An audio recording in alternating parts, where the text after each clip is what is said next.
बिस्मिल्लाहिर्रहमानिर्रहीम।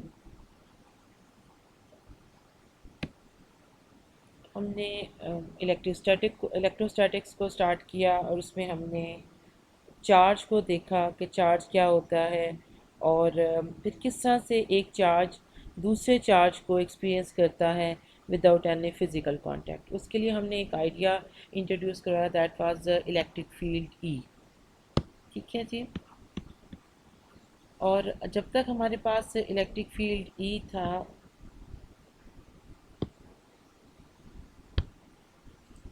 उस वक्त हमारे पास ये सिचुएशन थी कि जब तक हमने पॉइंट चार्ज की बात की, लेट्स सपोज आपके पास एक चार्ज है और आप किसी पॉइंट पी पर इसका इलेक्ट्रिक फील्ड देखना चाहते हैं, तो इट वाज क्वाइट इजी कि एफ ओवर क्यू नॉट से हमने इलेक्ट्रिक फील्ड निकाली because of a point charge. ठीक है। अब जब हमने यहाँ तक तो सिचुएशन हमारे पास आसान थी, स्ट्रेट फॉरवर्ड थी। इवन ये भी था कि हमने कहा कि लेट्स सपोज हमारे पास मोर देन वन चार्जेस हो जाएं, ऐसे चार्जेस आ जाएं, let's say N number of charges आ जाएं, तब भी हमने क्या किया, सिंपल, तब भी हमारे पास situation to some extent easy थी, स्ट्रेट फॉरवर्ड थी फॉर नेट इलेक्ट्रिक फील्ड। कि आप क्या करेंगे, आप सारी जो भी आपके पास इलेक्ट्रिक फील्ड्स आ रही हैं because of charge, because of charge Q1, Q2, Q3 और Qn, आप क्या करते थे, उन सबको आपने ऐड अप कर दिए। ठीक है जी। तो आपके पास आपको टोटल इलेक्ट्रिक फील्ड मिल जाता है। लेकिन जब हमने बात की एक्सटेंडेड ऑब्जेक्ट्स की, एक्सटेंडेड ऑब्जेक्ट्स क्या थे, जो कि आपके पास स्पेस, कोई आपकी उनका कोई वॉल्यूम होता है स्पेस में, वो कोई जगह जो कह सकते हैं घेरते हैं। ठीक है। तो एक्सटेंडेड ऑब्जेक्ट से हमारे पास क्या था, हमने एक एग्जांपल की लाइन ऑफ चार्ज की, एक हमने रिंग ले लिया। इसी तरह से हमने एक डिस्क को लेके भी किया कि हमारे पास अगर डिस्क हो जाए तो हम उसको क्या करेंगे। तो इस सूरत हाल में हमारे पास काम थोड़ा सा मुश्किल हो गया। हमने क्या किया, सबसे पहले हमने एक स्मॉल पैच लिया इनका, जिसको हमने, मैं एक कलर थोड़ा चेंज करना चाह रही हूँ। ओके जी। स्मॉल पैच लिया, लेट्स सपोज मैं रिंग की बात करती हूँ, दिस टर्म है डी एस। फिर इस पर जो चार्ज है डी क्यू, हमने उसको फाइंड आउट किया। फिर इस चार्ज डी, जो ये जो स्मॉल पैच है डी एस, इसकी वजह से इस पर जो चार्ज डी क्यू है उसकी वजह से मैं कहूँ, लेट्स सपोज मैं कहती हूँ मैं किसी पॉइंट पी पे इसकी वजह से कोई चार्ज देखना चाहती हूँ, तो सॉरी इलेक्ट्रिक फील्ड देखना चाहती हूँ, तो फिर मैंने डी ई फाइंड आउट किया। डी ई के बाद फिर हमने क्या किया कि हमने सिमेट्रीज देखी कि हमारे पास जो, इसलिए हमने इसको लिया था, सर्कुलर भी लिया था। फिर हमने कुछ सिमेट्रीज फाइंड आउट की कि हमारे पास कोई ऐसे कंपोनेंट जो कैंसिल आउट हो जाए, फिर हम उसको चेक करते हैं, उनको देखते हैं अपने क्वेश्चन को आसान करने के लिए। ठीक है जी। फिर उसके बाद हमने क्या किया, डी जो हमारे पास डी ई था, फिर हमने इसको इंटीग्रेट किया और हमने देखा कि हम किस पोर्शन पे इसको इंटीग्रेट करें। कि फिर सारे स्मॉल पैचेस जो भी थे हमारे पास, हमने उनको क्या करना शुरू कर दिया, काउंट उस पर हमने फिर उसको कर दिया जी, इंटीग्रेट कर दिया उस सारे पोर्शन पे। कई स्मॉल पैचेस हैं मेरे, मैंने को ऐसे कंसिडर किया कि सारे के सारे बहुत क्लोजली स्पेस्ड हैं, बहुत नंबर है, तो हमने इसको कैलकुलसिस पे अप्लाई कर दिया। अब ये फाइंड आउट करना ये कोई इतना आसान काम नहीं है जब आपके पास एक्सटेंडेड ऑब्जेक्ट्स हों। और जब आप ये काम करने की कोशिश करते हैं, ऑफकोर्स इंटीग्रेशन वगैरह करते हैं, तो गलती के तो ऑफकोर्स जितना एक मुश्किल काम होगा, जितने स्टेप्स ज़्यादा हैं उतना ही एक काम मुश्किल हो जाता है। तो हम क्या करते हैं, हम फर्दर डिटेल में जाते हैं, हम फर्दर कुछ सिमेट्रीज फाइंड आउट करने की कोशिश करते हैं। क्या है कोई, इज़ देयर एनी वे कि हम कोई आसान वे को फाइंड आउट कर सकें to find out these electric fields और ये चार्ज वगैरह करने के लिए। तो इस ऐसी सिचुएशन में हमें एक सिमिट्री मिली है, या अब यू कैन से कि एक गॉसेस लॉ, एक लॉ है, उसमें क्या है जी कि आपके पास एक रिलेशनशिप आपको मिलता है between charge and electric field.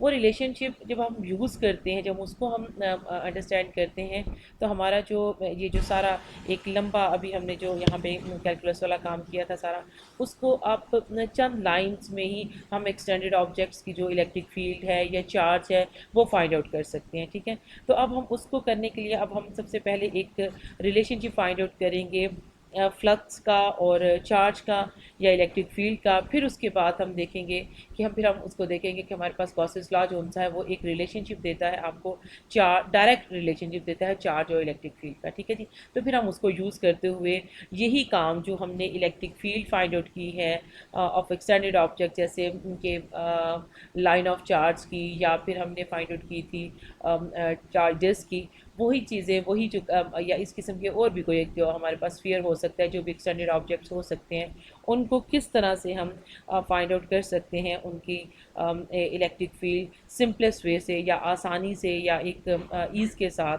तो हम उस स्टेप की तरफ चल रही हैं, ठीक है। तो उसके लिए जो सबसे पहली चीज़ है जो हमारे पास आ रही है, that is a relationship between flux and electric field, कि इलेक्ट्रिक फील्ड और जो फ्लक्स है उसका आपस में क्या ताल्लुक़ होता है। अच्छा जी, अगर हम बात करें कि फ़्लक्स क्या होता है, ठीक है। फ़्लक्स मैं फ़िज़िक्स की सेंस में नहीं कह रही, मतलब सिंपल अगर आपको एक वर्ड है कि यहाँ पे किसी चीज़ का फ़्लक्स आ रहा है तो फ़्लक्स क्या होता है। फ़्लक्स को you can simply define as flow, to flow some, ये किसी भी चीज़ का जो फ़्लो है उसको हम कहते हैं कि ये उसका एक फ़्लक्स है, ठीक है जी। उसकी एक एग्जांपल आप ले सकते हैं एयर फ़्लो की। अब एयर फ्लो क्या होता है, आप अपने लेट्स सपोज आपकी जो घर की या कमरे की कोई बाहर वाली खिड़की है, अगर आप उसको देखें, बाहर कोई हवा चल रही है, लेट्स सपोज कि ये आपके पास हवा की डायरेक्शन है, ठीक है, और ये सामने आपकी खिड़की है। अगर तो अब आप देखें कि अगर हवा आपकी खिड़की के जो एयर है उसका फ़्लो पैरेलल हो आपकी खिड़की के, आपकी विंडो के, तो क्या आप सोच सकते हैं या आप इमेजिन करेंगे कि अंदर हवा कितनी आएगी आपके पास, ठीक है। इसको ज़रा आप ये सोचें, लेट्स सपोज कि ये आपके पास पहले से फराज है कि अगर ये आपकी विंडो है, ठीक है, और जो एयर फ्लो कर रही है वो इस साइड पे फ्लो कर रही है, ठीक है। अब आप ये देखना है आपने कि आप ये इस साइड पे आप लेट्स सपोज अंदर है, तो हवा अंदर कितनी आएगी। अगर ये आपके कॉमन एक्सपीरियंस की बात है कि अगर हवा आपकी बाज़ औक़ात होते हैं ना, आप देखते हैं कि बाहर बहुत तेज़ हवा चल रही है और कमरे में आपको हवा फील नहीं हो रही होती है, ये एक चीज़ होती है कि हवा कितनी अंदर आएगी, एयर फ्लो का जो डायरेक्शन है दैट इज़ इम्पॉर्टेंट, कि आपके पास कितनी एयर अंदर आएगी, एयर का कितना फ्लक्स होगा, ठीक है, आपकी इनसाइड योर रूम, वो डिपेंड करेगा उसकी डायरेक्शन ऑफ एयर फ्लो पे। अगर तो वो आपकी खिड़की आप उसको देख सकते हैं आपकी खिड़की के पैरेलल हो, यानी कि उसके साथ ज़ीरो का एंगल बनाती हो, अगर एक चीज़ गुजर रही है तो आपके जो हवा है वो खिड़की से अंदर नहीं आती और आपको कमरे में हवा महसूस नहीं होती। लेकिन जैसे ही अगर आपकी खिड़की है या हवा का जो एंगल है खिड़की, तो ऑफकोर्स आपकी एक ही एंगल पे रहेगी, जैसे ही उसकी डायरेक्शन बदलना शुरू होती है तो आप फील करते हैं कि आपके पास कमरे में हवा आना शुरू हो जाती है। अच्छा, अगर एयर फ्लो से आपको इतना ज़्यादा नहीं फ़ील हो रहा, तो हम एक और एग्ज़ाम्पल अभी मेरे ज़हन में आ रही है, वो एयर फ्लो की छोड़ें, वो रेन की है, ठीक है। जब बारिश हो रही होती है आपके पास, क्या होता है, आपके घर की अगर बहुत हैवी रेन हो, आपके जो घर के बाज़ खिड़कियाँ जो सी हैं, अगर आपके सारे लेट्स सपोज आपकी विंडोज़ ओपन हैं, तो बाज़ औक़ात आप देखते हैं कि घर की कुछ जो आधी खिड़की हैं उनमें से पानी बहुत ज़्यादा अंदर आया और किसी एक साइड पे आपके पास हवा पानी आता ही नहीं है उस साइड से, ठीक है। तो ये क्या मतलब है कि जो जब एयर या आपका जो ऑफकोर्स जब रेन तो सीधा ज़मीन पर आती है, लेकिन एयर फ्लो जो है वो बेसिकली उसको उसकी डायरेक्शन को डिस्क्राइब करेगा ना। अगर तो वो आपके कमरे की खिड़की के साथ पैरेलल चल रही है तो अंदर हवा पानी भी नहीं, क्योंकि हवा की डायरेक्शन से पानी आ रहा है ना, तो पानी अंदर नहीं आता। लेकिन अगर आपकी खिड़की हवा के रास्ते में आ जाए, मीन्स कि उसके पैरेलल नहीं है, अब उसको क्रॉस कर रहा है, किसी भी एंगल पे उसको क्रॉस कर सकता है, ठीक है, इसका ये मतलब होगा। और अगर फॉर द टाइम बीइंग हम सिंपल उसको देखते हैं, 90 के एंगल को देखते हैं कि एक आपका ये कंपोनेंट स्पोर्ट्स वाई है और ये आपका कंपोनेंट है, ये आपका एक्स हो गया। अगर तो आपकी हवा इस डायरेक्शन पे जा रही है, which means parallel to your window, आपके पास अंदर हवा नहीं आएगी। लेकिन अगर हवा की डायरेक्शन ये हो, ये आपकी खिड़की लेट्स सपोज इसके परपेंडिकुलर अगर आ रही हो, तो आपको क्या होगा, हवा कमरे के अंदर आएगी, जो फ्लक्स है उसका इनवर्ट फ्लक्स आपको मिलता है, ठीक है। इसका ये मतलब हुआ कि जो कंपोनेंट पैरेलल है, लेट्स सपोज आपके पास अगर मैं कहती हूँ कोई एक वेक्टर क्वांटिटी है कोई भी, हम अगर वेलोसिटी को देख लेते हैं, एयर फ्लो को देखते हैं, तो उसका जो ये जो वाला कंपोनेंट है पैरेलल वाला, ये तो कैंसिल आउट हो जाएगा, आपके पास क्या बच जाएगा, कॉस थीटा वाला बच जाएगा, क्योंकि एंगल आपका डिपेंड करेगा ना, ऐसे भी हो सकता है, ऐसे भी हो सकता है, किसी भी एंगल पे जिस पे आपकी हवा आएगी। तो ये एक चीज़ आपको मिलती है। ऑफ कोर्स आपका अब आपकी खिड़की अगर छोटी हो तो ऑफकोर्स हवा कम आती है। अगर बड़ी हो तो आपको ज़्यादा उसका आएगा। अगर वो से तो इसका ये मतलब है कि इसके साथ एक और कंपोनेंट आता है, दैट इज़ एरिया। ये जो आपका विंडो का एरिया होगा जहाँ से हवा ने अंदर एंटर होना है, ठीक है। इसका ये मतलब हुआ कि हमारे पास ये कंपोनेंट आते हैं फ्लक्स के केस में। अगर मैं कहती हूँ फ्लक्स फाई है, एयर फ्लक्स की मैं बात कर रही हूँ, वी उसकी स्पीड है, उसका जिस से एयर फ्लो हो रहा है, और ये उसका वो कंपोनेंट है जो एग्जिस्ट करता है, और साथ में ए क्या है, एरिया ऑफ विंडो है, ठीक है। ये एक छोटी एग्जांपल है जो कि आपकी समझें किस चीज़ के लिए है, अंडरस्टैंडिंग के लिए है, आपके रियल लाइफ में से है कि आप इस चीज़ को देखते हैं कि किस तरह आपके कमरे में हवा आती है, या हम किस तरह अपने इसी तरह जो खिड़कियाँ जो शीशा उसके आगे लगते हैं उनका रुख किस तरह से बनाते हैं कि किस तरह से उसके अंदर फ्लो को अपने लाइट वगैरह किसी भी चीज़ को देखने के लिए किया जा सकता है, ठीक है। ये तो एग्जांपल हो गई हमारे पास एक सिंपल फ्लो की, ठीक है, क्योंकि मैंने कहा था कि flux is just to flow, इसका हम ये कर सकते हैं। अच्छा, अब अगर हम स्पेसिफिक बात करें, ऑफ कोर्स हम किस चीज़ के पीछे पड़े हुए हैं जी, हमारे पास इंपॉर्टेंट चीज़ है हमारी इलेक्ट्रिक फील्ड, ठीक है। अब हम क्या करते हैं, अब हम कोई ऐसा एक पोर्शन ले रहे हैं, जैसे आपने एक विंडो ली थी, अब यहाँ पे हम कोई एरिया ले रहे हैं, ठीक है, ये कोई एरिया है, ये जो आपके पास है, ये एक मिनट जी, ये जो ब्लू वाला है, ये आपके पास कोई एक एरिया है जिसको मैं कहती हूँ कि ए एरिया है यहाँ पे, ठीक है। फाई आपका क्या है, फाई इज़ फ्लक्स, कि इलेक्ट्रिक फील्ड का। अब आप इलेक्ट्रिक फ्लक्स को, पहले हम क्या देख रहे थे, पहले हम फ्लक्स को देख रहे थे किसी भी चीज़ का, मैंने एयर का कहा, रेन का कहा, वट कोई भी फ्लक्स हो सकता है, कोई भी चीज़ जो कहीं पर आपके पास आपको मिल रही है, जो फ्लो कर रही है, ठीक है, वो आपके पास फाई हो गया। Now we are talking about specifically with electric field, ठीक है, या इलेक्ट्रिक फ्लक्स की अब हम बात करते हैं। इलेक्ट्रिक फ्लक्स क्या होता है, ऑफ कोर्स अगर एयर फ्लक्स था तो आपने एयर की उसको देखा कि वो वहाँ से कितनी आपको आ रही है। अब अगर इलेक्ट्रिक फील्ड की बात होती है, of course we are talking about electric field की, वहाँ पे कितनी ज़्यादा आपको इलेक्ट्रिक फील्ड लाइन्स मिलेंगी या उनकी डायरेक्शन क्या है। तो इसको भी हम उसी तरह डिफाइन करते हैं कि अगर तो इलेक्ट्रिक फील्ड आपकी जो भी एरिया आपने लिया है उसके पैरेलल हो जाए, ठीक है, तो अब आप उसके दरमियान क्या एंगल आ जाता है, जीरो का एंगल आ जाता है, ठीक है। तो वो एरिया, वो चीज़ आपकी कैंसिल हो जाती है। आपको पता है कि जो आपका वर्टिकल कंपोनेंट होता है वो साइन थीटा के बराबर होता है, पैरेलल में जीरो एंगल आ रहा है, तो आपका वो जो अब हम क्या बच्चे कर रहे हैं, अब now we are looking for symmetries, कि एक जो आपके पास कोई कॉन्फ़िगरेशन है और आप वहाँ पे इलेक्ट्रिक फ्लक्स फाइंड आउट करना चाहते हैं, ठीक है, तो वहाँ पर हम अपनी आसानी के लिए इन प्रिंसिपल ये भी हो सकता है कि हम शुरू हो जाएंगे, अच्छा जी ये मेरा इलेक्ट्रिक फील्ड है, electric field is a vector quantity, मैं इसको क्या करूँगी कि वर्टिकल कंपोनेंट में इसको रिजॉल्व करूँ, इसके हॉरिजॉन्टल कंपोनेंट में रिजॉल्व करूँ, फिर उनको मैं उनके साथ दूसरा जो भी है जिसके साथ मैंने डॉट लेना है, कॉस लेना है, मैं वो लेना शुरू कर दूँ और एक लंबा काम करना शुरू कर दूँ। लेकिन लास्ट जो क्वेश्चन हमने किए हैं, जो जिस प्रोसीजर पे यू कैन से हम चल रहे हैं, that is to find out symmetries, ताकि जो चीज़ें ऐसी आप फाइंड आउट करते हैं अपनी प्रॉब्लम में, सबसे पहले या आप कहें कि you are looking for zeros, कि जो जिनका कंट्रीब्यूशन नहीं है। ऑफ कोर्स अगर हम उनको कैलकुलेशन में लेके आएंगे एट द एंड वो ज़ीरो हो जाएंगी, लेकिन हम पहले ही, चूँकि हमें पता है कि इस किस्म की कॉन्फ़िगरेशन या इस किस्म का जो सिमेट्री है वो एट द एंड ज़ीरो होती है, तो हम उसी चीज़ को उस पर स्टार्ट में अप्लाई कर देते हैं कि ये चूँकि इस तरह से आ रहा है तो इसलिए ये ज़ीरो हो जाएगा। अब तो हम उस कंट्रीब्यूशन को अपनी कैलकुलेशन से निकाल देते हैं, ठीक है। तो इसका ये मतलब होगा कि हमारे पास जो फाई है वो आ जाएगा। अब ये फाई क्या है, ये इलेक्ट्रिक फ्लक्स है जो कि कहाँ से गुजर रहा है, इस एरिया से जो कि आपके पास सामने गिवन है। अब इसमें क्या आ जाएगा, आपके पास ई आएगा, कौन सा, ई एक्स। ई एक्स क्या होता है जी, ई एक्स आपका आता है कॉस थीटा के साथ, ठीक है जी, जहाँ पर आपका कॉस थीटा आ गया। और अब आप क्या करेंगे, यहाँ पर आपने इसको मल्टीप्लाई करना है किसके साथ, एरिया के साथ, ठीक है, ये जो आपका जहाँ से उसने गुजरना है। अब हमारे पास चूँकि वे हमारा ये होता है कि हम पहले स्मॉल पोर्शन से स्टार्ट करते हैं और उसको लेके वहाँ से हम चलना शुरू कर देते हैं, ठीक है। हम क्या करते हैं कि हम एक छोटा सा एक पोर्शन लेते हैं, ठीक है। समझिए कि आप सबसे पहले क्या करेंगे, डेल्टा हम शो करते हैं किस चीज़ को, सॉरी डेल्टा हम शो करेंगे अपने स्मॉल फ्लक्स के लिए, ठीक है। और ई क्या है, यहाँ पे आपका जो ई का वो पोर्शन जो आपके पास जा रहा था, किस एरिया में आप देख रहे हैं, आप एक स्मॉल एरिया में देख रहे हैं इस चीज़ को, ठीक है।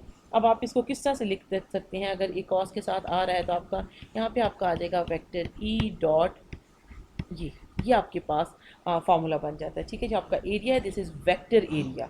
वैसे आपका एरिया क्या होता है, आप दो चीज़ों को मल्टीप्लाई करते हैं तो आप सिंपल उसका मैग्नीट्यूड लेते हैं। वेक्टर एरिया क्या होगा, एरिया से कैसे डिफरेंट है वेक्टर एरिया, क्या फ़र्क पड़ेगा अगर मैं एरिया को वेक्टर लिख दूं या मैं एरिया को सिंपल लिख दूं।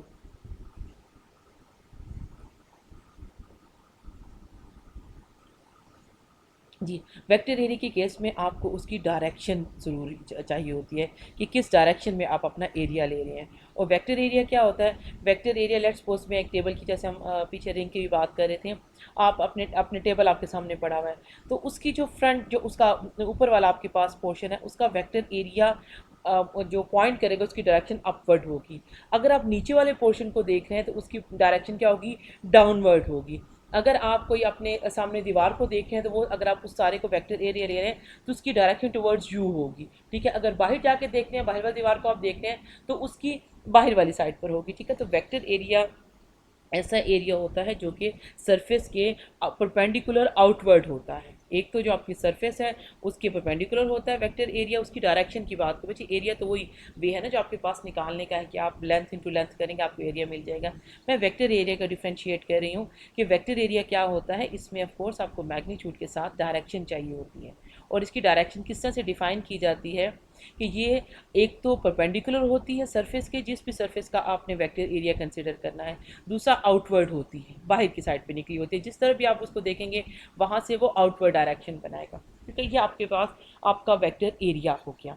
अब आपके पास क्या था, ये वाला आपका कंपोनेंट जो सा है, ये वाला कंपोनेंट आपका ज़ीरो हो गया, इस ये वाला कंपोनेंट जो सा है ई एक्स वाला ये बच जाता है, ठीक है। अब इलेक्ट्रिक फील्ड क्या है, इलेक्ट्रिक फील्ड या तो आप एग्जैक्ट आपकी मैक्सिमम यहाँ पर भी आ सकती है, ये भी हो सकता है कि इलेक्ट्रिक फील्ड आपकी यहाँ पर हो, मतलब ये आपके साथ डिफरेंट एंगल बनाती चली जाएगी इलेक्ट्रिक फील्ड, ठीक है। मैं अगर इस पिक्चर को थोड़ा सा क्लियर करूँ इसको, ताकि आपको थोड़ा सा बेटर समझ भी आए, नज़र भी आए कि ये आपके पास चले हम इस वाले पोर्शन में मैं इसको भी रिमूव कर देती हूँ। ये यहाँ पर आपके पास इलेक्ट्रिक फील्ड क्या है, एक वेक्टर है, ठीक है। उसका एक कंपोनेंट क्या है, ये आपके पास लेट्स वो कोई एक एंगल बना रही है आपके वेक्टर एरिया के साथ, उसके दो कंपोनेंट बनेंगे, ठीक है, एक ई वाई ई एक्स। हमने कहा ई वाई वो कंपोनेंट है जो कि हमारे वेक्टर की जो सरफेस थी, जो एरिया की सरफेस है उसके साथ पैरेलल है, इसका मतलब है कि ये तो ज़ीरो हो गया, ठीक है। अब हमारे पास कौन सा बच जाता है कंपोनेंट, ये वाला हॉरिजॉन्टल वाला बच जाता है जो कि परपेंडिकुलर है उस सरफेस के साथ, ठीक है, जहाँ से आपने इलेक्ट्रिक फील्ड को देखना है, ये उसका कंपोनेंट एग्जिस्ट किया है, ठीक है, जिसका मतलब ये ई एक्स है और ये आपके पास क्या है, ई वाई है। ई वाई को हमने छोड़ दिया, हमारे पास ई एक्स रह गया, ठीक है। उसके बाद हमने देखा कि ऑफ कोर्स जब हमने देखा अपने एयर को, जब आप एयर का फ्लो देखते हैं तो it depends on the area, अगर आपकी विंडो बड़ी है या छोटी है तो एरिया पे डिपेंड करता है ना। इसका ये मतलब है कि इलेक्ट्रिक फ्लक्स भी डिपेंड करेगा कि ये बड़े एरिया में से गुजर रहा है या छोटे एरिया में से गुजर रहा है, ठीक है। तो हमने फॉर इंस्टेंस अपनी उसको करने के लिए हमने एक स्मॉल एरिया ले लिया है जो कि हमारे पास ये मौजूद है, और एरिया की डायरेक्शन क्या है, इस वाली सरफेस पे जो आपके सामने गिवन है दैट इज़ दिस वन। इसका मतलब है कि अगर आप एक्स कंपोनेंट को देखें तो आपको मैक्सिमम आपका फ्लक्स मिलता है, ठीक है जी। आई होप कि ये फिगर आपको क्लियर हो गई होगी, क्योंकि ये अगर ये पॉइंट आप समझ जाते हैं ना कि आप कंपोनेंट्स को किस तरह से लेते हैं तो उसके बाद हमारी जो लाइफ है वो क्वाइट ईजी हो जाती है, ठीक है। ये जो आपके पास अगर मैं इसको दोबारा से आपको बताऊं, अगर आप गौर करें इस चीज़ पे, ये जो ब्लू लाइन, ये जो ब्लू सरफेस आपको दिख रही है, ठीक है, ये ब्लू सरफेस आपकी क्या है जी, रेड कलर ज़्यादा प्रॉमिनेंट, ये कोई एरिया है, let's suppose just like your window, ठीक है। ये वो विंडो है, ये वो एरिया है जहाँ से आपने इलेक्ट्रिक फील्ड को देखना है, ठीक है। इलेक्ट्रिक फील्ड जो है वो अपनी इस एरिया के साथ एंगल थीटा बना रही है, ये आपकी सरफेस है ना, तो इलेक्ट्रिक फील्ड इधर को जा रही है, मीन्स सारी इलेक्ट्रिक फील्ड जो होती हैं वो इधर को जा रही हैं, ठीक है। अब आप क्या करते हैं, अब आपने इसको सॉल्व करना है फर्दर, तो आप क्या करेंगे, इसको इसके कंपोनेंट में रिजॉल्व कर देंगे। हॉरिजॉन्टल ई एक्स बन गया, वर्टिकल आपका ई वाई बन गया। ई वाई जो है वो चूँकि हमने एयर की भी एग्जांपल लेके देखा था, अगर उसका पैरेलल हो जाए तो वो क्या होता है, ज़ीरो हो जाता है। आपको पता है ना, ई वाई जो कंपोनेंट है वो कैसे आएगा, साइन थीटा के साथ आएगा, साइन को अगर आप ज़ीरो लेंगे तो वो ज़ीरो हो जाएगा, ठीक है। तो ये कंपोनेंट हमारा निकल जाता है, हमारे पास but we left with E x.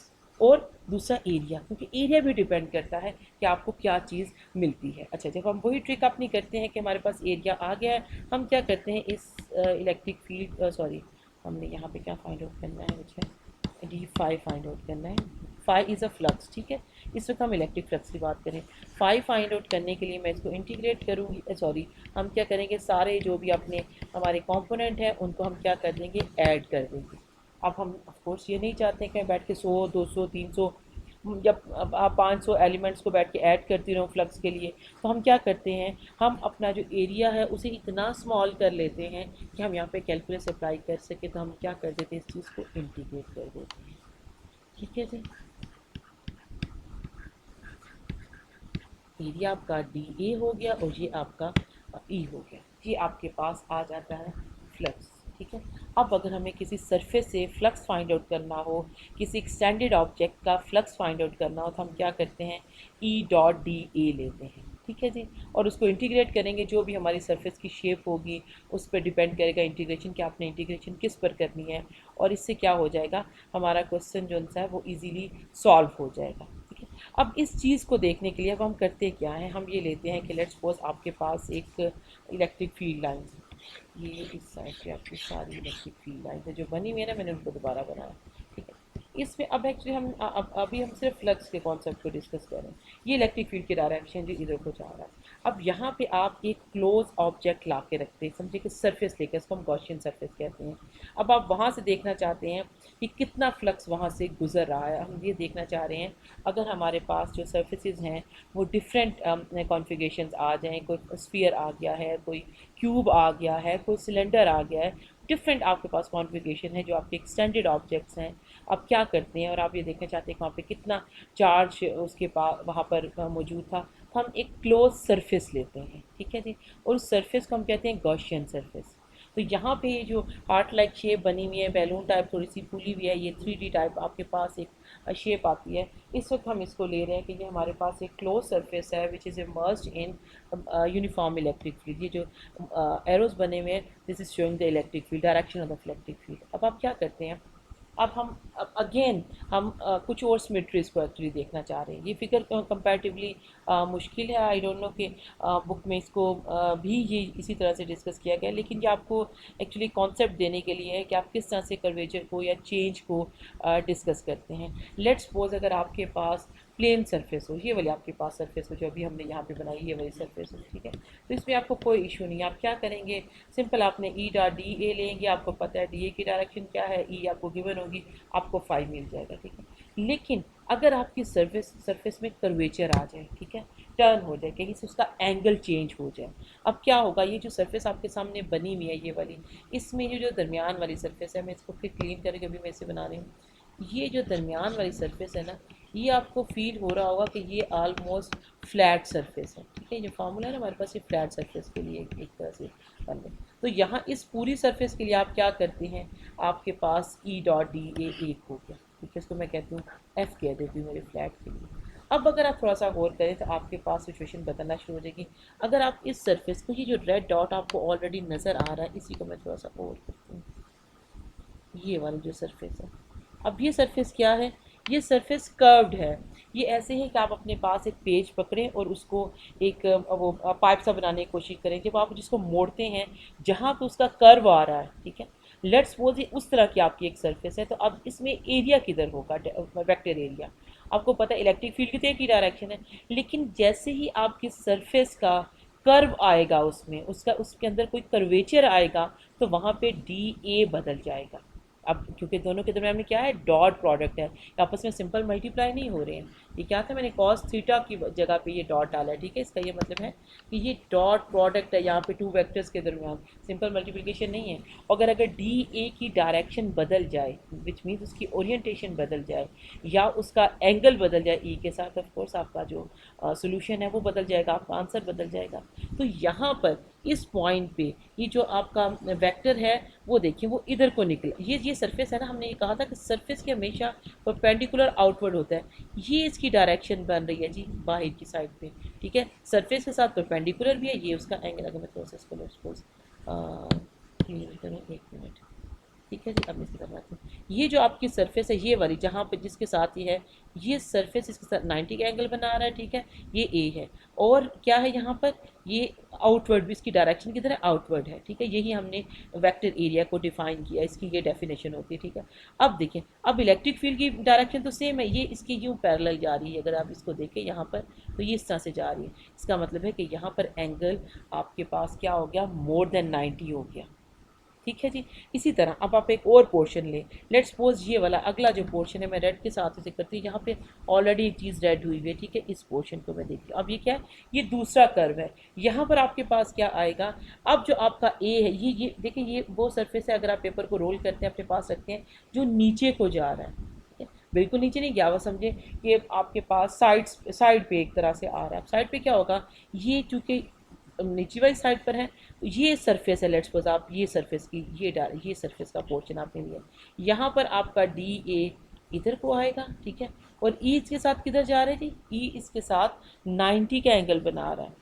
इसका क्या मतलब हुआ कि इस सरफेस के लिए, इस सारी सरफेस के लिए, मतलब ये जहाँ ये पूरा एक छोटा पोर्शन में लिया ना, बाद में इंटीग्रेट करना है उसको, लेकिन इस पूरी सरफेस के लिए आपके पास फाई क्या हो जाएगा, 0 हो जाएगा, because the angle between vector area and electric field is 90 cos theta है, तो वो डॉट प्रोडक्ट आप लेंगे तो 0 हो जाएगा, ठीक है जी। इसी तरह अगर आप एक और सरफेस लें, ये सरफेस वो है जो कि इलेक्ट्रिक फील्ड की डायरेक्शन में ये सरफेस है, ठीक है। ये बच्चे ये कर्व है, इसको अगर आप देखें ना, ये चीज़ ये इधर को कर्व है, ये चीज़ इधर को कर्व है, और ये चीज़ इधर को कर्व है, ठीक है। ये ऐसे ही है कि आप अपने पास कोई 3D कोई वो ले लें, हार्ट ले लें, तो आप उसको देखें कि उसमें दरमियान वाली जो आगे पीछे की सर्फेसिस हैं वो तो फ्लैट हैं, लेकिन साइड पे जो ऊपर की ये जो पोर्शन है, ये वाले पोर्शन ये राउंड हो रहे हैं, नीचे वाला पोर्शन राउंड हो रहा है, साइडें जो उनसे 3D के चक्कर में वो राउंड हो रही हैं, ठीक है। अब अगर मैं ये सरफेस लेती हूँ, ये सरफेस आपके सामने बनी हुई, ये सरफेस ली, अगर मैं इसको कंसिडर करूँ जो यहाँ से है, ठीक है, ये भी उसके बराबर, यहाँ पे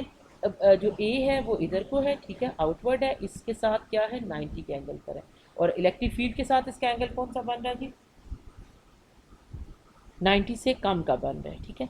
तो ये फिगर ये आपको ये शो करती है कि जब भी आपके पास कोई कॉन्फ़िगरेशन होगी तो आपने क्या करना है, आपने उसकी जो डिफरेंट यहाँ पर आप डॉट प्रोडक्ट आपका बदल रहा होगा, आप उसको उतनी इलेक्ट्रिक फील्ड में चेंज कर लेते हैं। लेट्स सपोज मैं यहाँ पे कहती हूँ, आपको पता है कि आप बाय पार्ट्स करते हैं अपनी इंटीग्रेशन, तो आप क्या करेंगे कि फाई इज इक्वल टू, इस वाले केस में पहला आपका ई डॉट डी ए किसके बराबर आ गया, फ्लैट सरफेस का, ये जो ऊपर वाली थी, ठीक है। प्लस आप क्या करते हैं, लेट्स इसको मैं कह लेती हूँ कि ये मेरा लेस देन 0 था, तो मैं इसको कहती हूँ कि एल कह देती हूँ, लेस देन 0, तो यहाँ पे ई डॉट डी ए आप फाइंड आउट कर लेंगे जो भी आपको गिवन होगा, ठीक है। प्लस आपके पास आ जाएगा ई डॉट डी ए किसका, क्योंकि यहाँ पर आपकी लिमिट बदल रही है, आपकी जो इंटीग्रेशन है कहाँ से कहाँ तक है वो चेंज हो रही है, तो आप इसे क्या करते हैं, आप उसको अलग से साफ करते हैं। यहाँ पे मैं 0 कह देती हूँ, जी इसलिए कह रही हूँ कि ये 0 हो रहा था क्योंकि यहाँ पे एंगल 90 आ रहा था, प्लस ऑन ये चलता चला जाएगा, ठीक है जी। ये एक वे है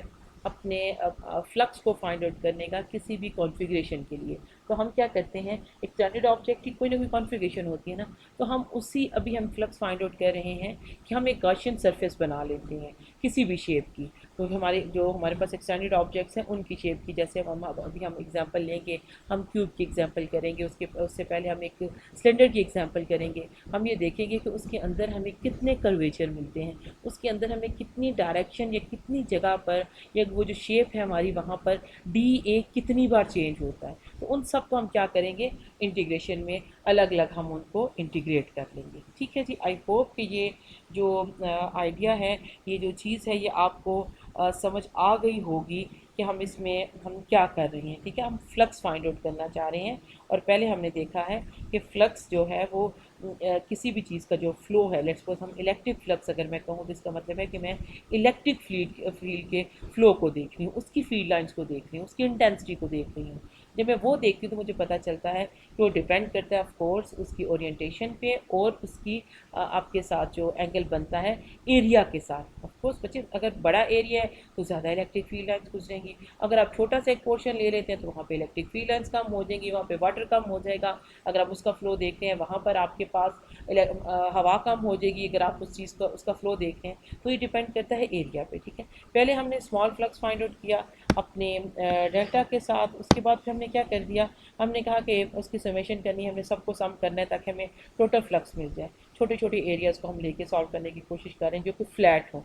अच्छा, इतना छोटा पोर्शन एक्चुअली हम लेते हैं, ये इस अगर आप इस पूरे चीज़ को लेते हैं ना, ठीक है, तो इसमें कर्वेचर आएगा। लेकिन आप अगर आप इसके अंदर एक छोटा सा स्मॉल पोर्शन लेते हैं तो वो क्या हो जाएगा, वो फ्लैट दिखेगा। तो ये जो फार्मूला है ना फाइव वाला, ये आप फ्लैट सरफेस पे अप्लाई कर सकते हैं।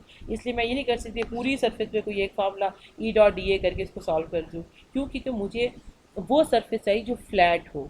तो मैं इतना छोटा अपने कर्वेचर को इतना छोटा कर लेती हूँ कि मेरे पास डी ए जो सा है वो फ्लैट अपीयर होना शुरू हो जाता है। ठीक है जी, फिर हमने एक सरफेस को देखा कि आप सरफेस को किस तरह से ट्रीट करते हैं, जितने ज़्यादा उसके अंदर कर्वेचर होंगे आप उन सबको अलग से देख के तो सॉल्व कर लेते हैं। ठीक है, अब हम एक क्वेश्चन करते हैं, समझे कि थोड़ा सा प्रैक्टिकल साइड पर आते हैं कि आपको थोड़ा सा आइडिया हो कि हम फ्लक्स किस तरह फाइंड आउट करें और हम क्या करना चाहते हैं।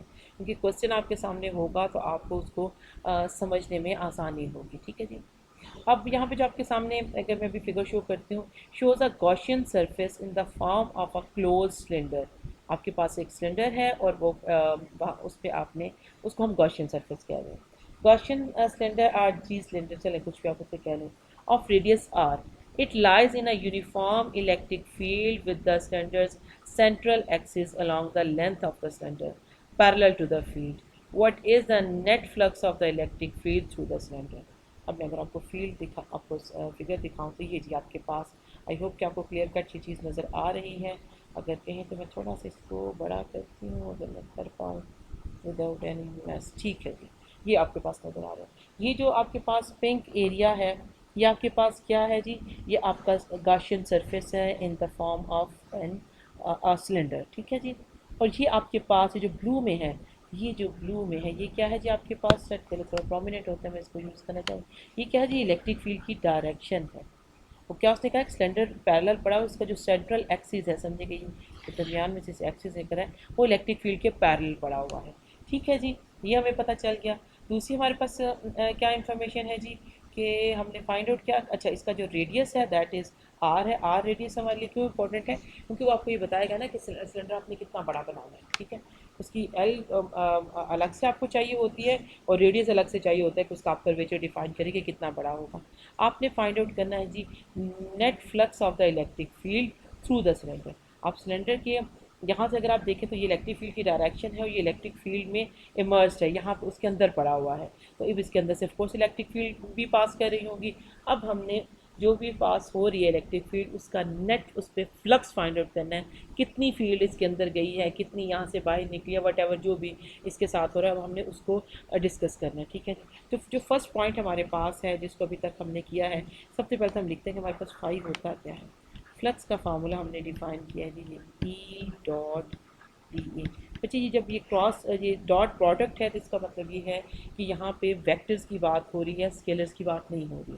ठीक है, वेक्टर प्रोडक्ट हो या आपका क्रॉस प्रोडक्ट हो, it is always between two vectors. तो ठीक है, अगर मैं कहीं भूल भी जाऊँ तो ये अंडरस्टैंडिंग की बात है कि यू मस्ट नो कि मैं जब डॉट लिख रही हूँ इसका मतलब है कि दोनों चीज़ें क्या हैं, वेक्टर होनी चाहिए। ओके, अब अगर आप सिलेंडर को देखें, सिलेंडर को देखने के लिए अगर आप ऐसा करें कि आप अपनी एक नोटबुक का एक पेज लें और उसको सिलेंडर की फॉर्म बनाएं, उसको रोल करें।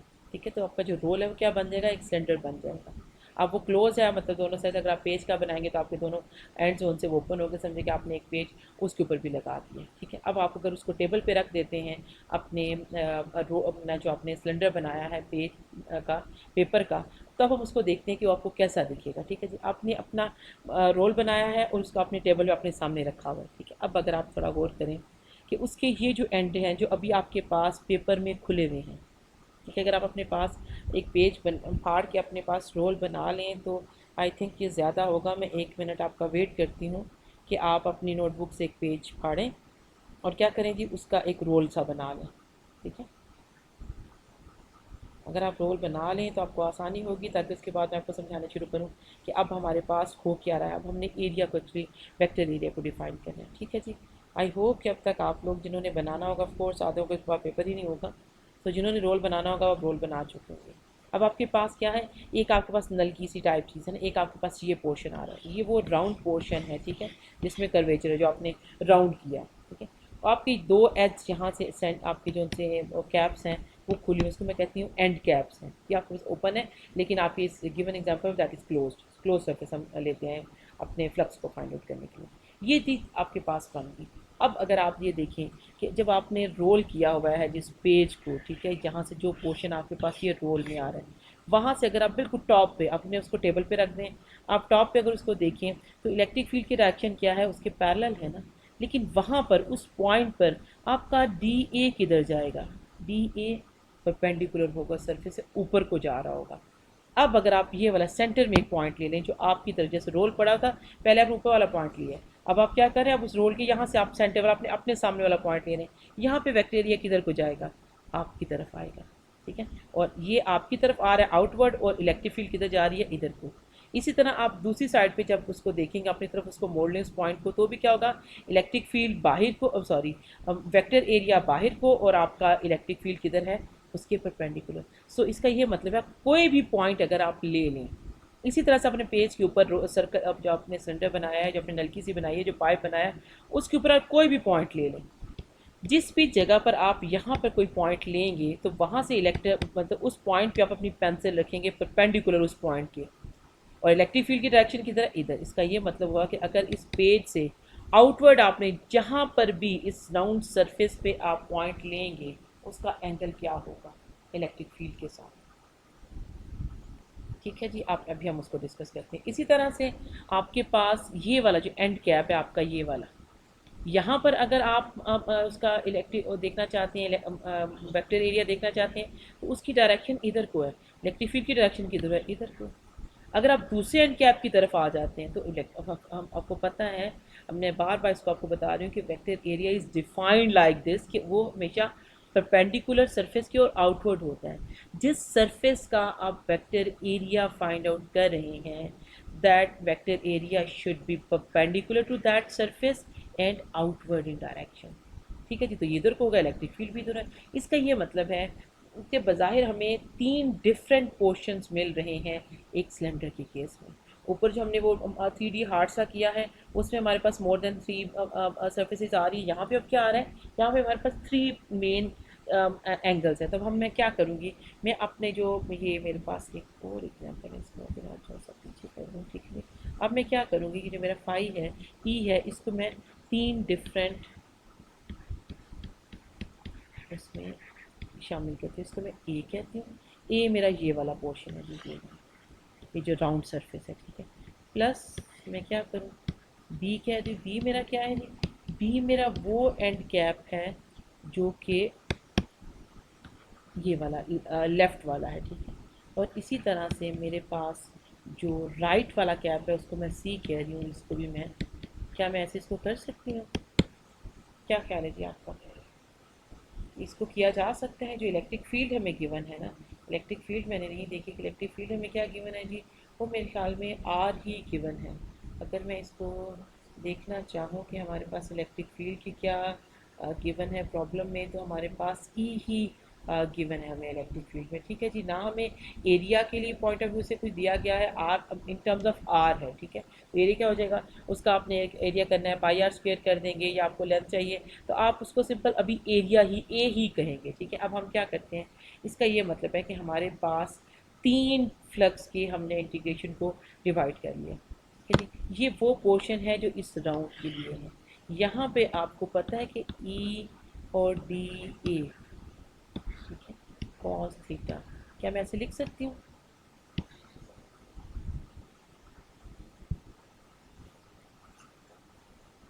ये आ गया बी, ठीक है जी, ये आ गया B, E D A cos theta plus E D A cos, ठीक है जी। हो सकता है क्योंकि मैंने सिंपल क्या किया है इस स्टेप में, मैंने जस्ट ये जो ई, ये जो डॉट है, इस डॉट की जगह मैंने क्या कर दिया है, कॉस थीटा कर दिया, ठीक है। हो सकता है ना, ये बिल्कुल हो सकता है। ये हो गया जी। अब हम देखते हैं कि मेरे पास जो ए वाला पोर्शन है उसका कौन सा एंगल बनता है ई और डी का।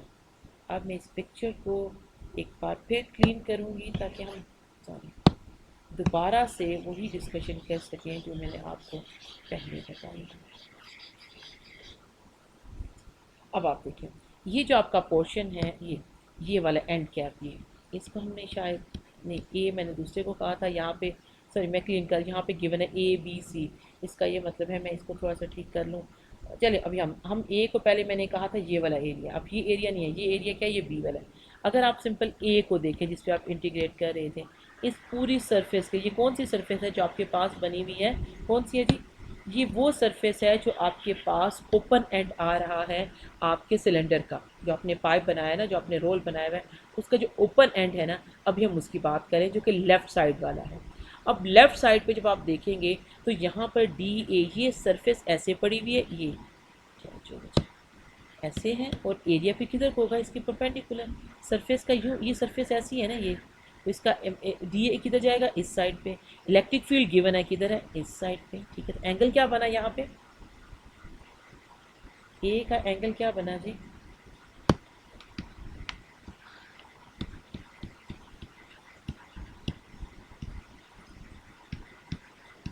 क्या ख्याल है, यही बनेगा या कुछ और बनेगा, आप इसको चेक कर सकते हैं जी, आप अपने पास भी देखिए। ओके, अब हम आ जाते हैं बी वाला। बी ये वो एरिया है बच्चे आपके पास, ये यकीन करें कि अगर आप अपने पेपर से रोल बना लेंगे, ये एग्जांपल आपको बहुत आसानी से समझ आ जाएगी। जब हम यूनिवर्सिटी में क्लासेस में मैं इस कोर्स को पढ़ाती हूँ, तो वहाँ पे मैं तो चूँकि नज़र आ रहा होता है, तो मैं सब लोगों से अपने पास भी एक पेपर का वो सिलेंडर बना लेती हूँ, और दूसरों को कहते नहीं है तो अपने पास जब कोई ग्लास रखा हुआ, उस ग्लास को ही उल्टा करके लटा के तो देख लें, अपना सिलेंडर बना लें कि आपके पास क्या चीज़ आती है, ठीक है। अब ये जो ग्लास का आपका, जिस जगह से आप उसको पकड़ते हैं, जो आपका राउंड पोर्शन है, वहाँ पे जिस पॉइंट पे आप छोटा सा एक पैच बनाए अगर मार्कर के साथ, पेन के साथ, तो आप देखेंगे उसका वेक्टर एरिया की डायरेक्शन क्या होगी। जब वेक्टर एरिया की डायरेक्शन पूरी राउंड सरफेस पे आउटवर्ड है, यानी कि आप उसके ऊपर पेंसिल रखें ना उस डार्ट के ऊपर, बिल्कुल उसके परपेंडिकुलर सरफेस के साथ, तो वो वेक्टर एरिया की डायरेक्शन बनेगी। और इलेक्ट्रिक फील्ड की डायरेक्शन क्या है, वो हॉरिजॉन्टल है, बच्चे इस साइड पर है। यानी कि इस पूरी राउंड सरफेस के लिए यू कैन से कि आपके पास जो वेक्टर एरिया की डायरेक्शन है वो वर्टिकल है, और इलेक्ट्रिक फील्ड की डायरेक्शन आपके पास क्या है, हॉरिजॉन्टल है। सो इनके दरम्यान में एंगल कौन सा हुआ, सारे बच्चे भी जो मौजूद हैं वो लोग प्लीज़ ज़रूर बोलें कि यहाँ पे एंगल कौन सा होगा।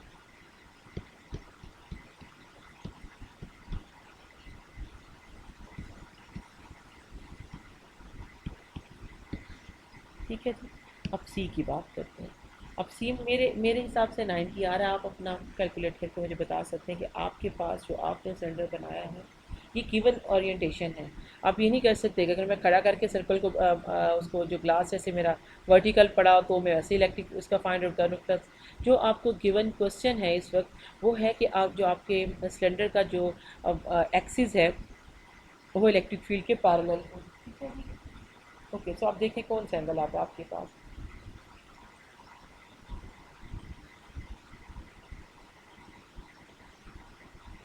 ओके, अब आप अपने उस एंड की बात करें, उस ग्लास का वो आपका एंड ले लें, कैप ले लें, एंड कैप ले लें, या जो आपने अपने पास पेपर का जो रोल बनाया था उसका एंड कैप ले लें, वो जो कि आपकी किस साइड पर आ रहा है, आपकी राइट साइड पर आ रहा है। इलेक्ट्रिक फील्ड की डायरेक्शन भी यही है, डी ए की डायरेक्शन भी यही है। आपको पता चला ये डी ए की डायरेक्शन क्यों है जी, क्योंकि ये सरफेस की डायरेक्शन, सरफेस ऐसी पड़ी हुई है वर्टिकल पे, तो इसका जो परपेंडिकुलर है ऑफ कोर्स उसके साथ हॉरिजॉन्टल डायरेक्शन में आएगा। इसका ये मतलब कि इस पूरी सरफेस के लिए डी ए की डायरेक्शन है, ठीक है। तो इसलिए हमने इसको अलग किया था, और ये डायरेक्शन कौन सी है जी,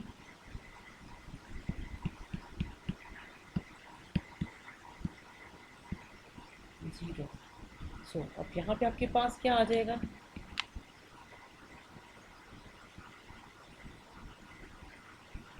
कुछ भी अगर आपके पास लेट को ई को अगर आप बाहर निकाल देते हैं तो यहाँ पे आपके पास क्या बचेगा, डी ए, ठीक है। और कॉस 180 क्या आएगा, इधर के आपके पास क्या आएगा, 90 है तो क्या आना चाहिए, ज़ीरो। ये सारी टर्म समझा आपके पास क्या हो जाएगी, ज़ीरो हो जाएगी। प्लस आपके पास क्या आएगा जी, जब आप यहाँ पे सॉरी ये मैं ए कर दूँ, सी कर दूँ, बी हमारा ज़ीरो हो गया, यहाँ पे क्या आ जाएगा, ई आपका, अगर आप ऑफकोर्स ये जो आपका इंटीग्रेशन है ओवर एरिया है ना, ई आपका बाहर आ गया, इसका मतलब है कि डी ए आपका अंदर रह गया, और कॉस ज़ीरो क्या होता है, 1। ये सिचुएशन आपके पास आ गई, ठीक है। अब जो गिवन एरिया है बच्चे देखें, इस क्वेश्चन को मुझे फिर एक बार इस पिक्चर को थोड़ा सा मुझे क्लियर करना पड़ेगा ताकि आपको क्लियर कट चीज़ समझ आए। ओके जी, अब देखिए मेरे पास जो फार्मूला था जिसको मैं लेके जिस पे फ्लैट सरफेस में कर सकूँ, कि बच्चे ये जो राउंड सरफेस है इसको आप देखें, ये फ्लैट सरफेस नहीं है। आप इस पे सारा ये नहीं कर सकते हैं। आपने क्या करना है, इस सरफेस के समझे के दरमियान में तो आइए, साइडों पे भी आप इतने छोटे पोर्शन लेने हैं, इतने छोटे छोटे पोर्शन लेने हैं कि वहाँ पे जो आपकी कर्व्ड है वो क्या हो जाए, फ्लैट सरफेस बन जाए, आपका कर्वेचर उसमें से ख़त्म हो जाए।